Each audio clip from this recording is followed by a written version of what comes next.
बीडमधल्या सभेत डीजे वाजवणाऱ्यावर निर्बंध घालणाऱ्या पोलिसांवर मनोज जरांगेंनी जोरदार आगपाखड केली। पोलिसांना फडणवीसांनीच आदेश दिलेत असा आरोपही त्यांनी केला। काहीतरी ते देवेंद्र फडणवीस ऐकायचं आणि लोकांना त्रास द्यायचा हे चांगलं नाही ना। माझ्या मराठीतून तुम्हाला पोलिसाला काही त्रास आहे का? एकाही पोराला सांगा तुम्ही यांच्यापासून त्रास आहे, मग विनाकारण काही देवेंद्र फडणवीस ऐकायची गरजच नाही। आज तुम्ही त्याच्या जीवावर बोलता ना आम्हाला, पण कधी ना कधी जर सत्ता पालट झाला जाऊन जाऊन महाराष्ट्राच्या बाहेर जाशील, मी नाही सोडणार। मग देवेंद्र फडणवीस साहेब त्या बिचाऱ्या डीवायएसपीला कशाला अडचणीत आणतो?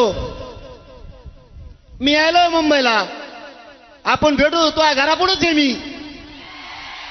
आपल्याला शांततेत जायचंय, शांततेत करायचंय, पण इथं आल्यावर एक गोष्ट कळाली मला, डीजेवर नुसता पखातच वाजत होता।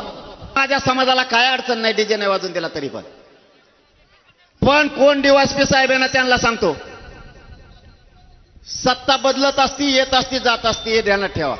आणि मी इतक्या खुनशी अवलादीचा आहे, माहे जर एखादा डोक्यात बसला त्याचा बाजार उठितो, धमकी फमकी नाही देत, समजून सांगतोय। नसता आता आमचा बंद डीजे, बीड जिल्ह्यात नुसता डीजे वाजू दे आता, दुसऱ्या कोणाचा मग सांगतो तुम्हाला।